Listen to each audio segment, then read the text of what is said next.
Assalamualaikum warahmatullahi wabarakatuh. Perkenalkan, nama saya Putri Nurnadifah. Saya dari kelas 3 PIAUD A, NIM 19 17 40 60 37. Di sini saya akan sedikit menjelaskan tentang model, metode, dan format pembelajaran motorik bagi anak usia dini. Usia dini merupakan kesempatan emas bagi anak untuk belajar, sehingga disebut sebagai Golden Age. Pada usia ini, anak memiliki kemampuan untuk belajar yang luar biasa, khususnya pada masa kanak-kanak awal. Mengingat usia dini merupakan usia emas, maka pada masa itu perkembangan anak harus dioptimalkan. Perkembangan anak usia dini ini sifatnya holistik, yaitu dapat berkembang optimal apabila sehat badannya, cukup gizinya, dan dididik secara baik dan benar. Lalu saya akan masuk ke pembahasan model pembelajaran motorik. Model pembelajaran motorik adalah kerangka konseptual yang digunakan sebagai pedoman dalam melakukan pembelajaran. Model pembelajaran merupakan kerangka konseptual yang melukiskan prosedur yang sistematis dalam mengorganisasikan pengalaman belajar untuk mencapai tujuan belajar. Jadi, model pembelajaran cenderung perspektif atau memberi petunjuk dan bersifat menentukan, yang relatif sulit dibedakan dengan strategi pembelajaran. Contoh model pembelajaran motorik kasar pada anak, yaitu membawa anak ke sebuah lapangan yang memiliki gundukan tanah yang menyerupai bukit. Diharapkan anak dapat menaikinya, lalu dapat menuruninya secara berkesinambungan. Lalu yang kedua, meminta anak berdiri sambil memegang bola. Jadi anak berdiri sambil memegang bola, lalu bolanya itu diangkat ke atas.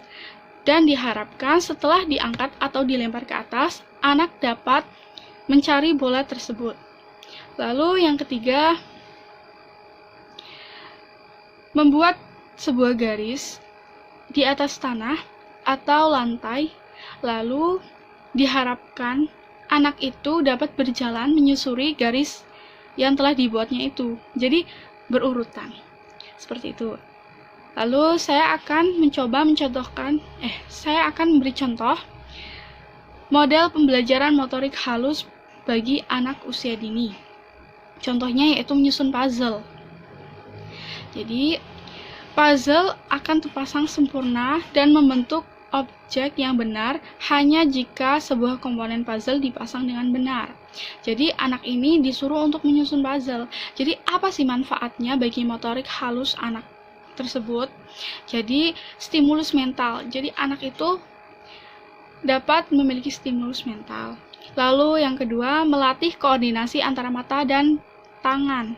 Jadi dia itu melihat puzzle susunannya itu mencarikan. Dia itu matanya melihat mana nih susunan puzzle yang pas untuk dirangkai. Lalu tangannya mencari seperti itu. Lalu yang ketiga, keterampilan pemecahan masalah dan penalaran. Jadi si anak ini dapat memecahkan masalah dan nalarnya itu jalan seperti itu. Lalu yang kedua, materi yang akan saya bahas yaitu metode pembelajaran motorik. Metode pembelajaran motorik merupakan upaya untuk mengimplementasikan rencana yang sudah disusun dalam kegiatan nyata, agar tujuan yang tersusun dapat tercapai secara optimal. Metode digunakan untuk merealisasikan strategi yang telah ditetapkan. Strategi menunjuk pada sebuah perencanaan untuk mencapai sesuatu. Sedangkan metode adalah cara yang digunakan untuk melaksanakan strategi. Dengan demikian, suatu strategi dapat dilaksanakan atau dilakukan dengan berbagai metode. Contoh metode yaitu seperti metode tanya jawab. Jadi si anak ini bertanya dan guru menjawab seperti itu. Lalu ada metode pemberian tugas seperti guru memberikan tugas melukis, menggambar atau lain sebagainya. Lalu metode demonstrasi, yaitu metode yang dapat digunakan.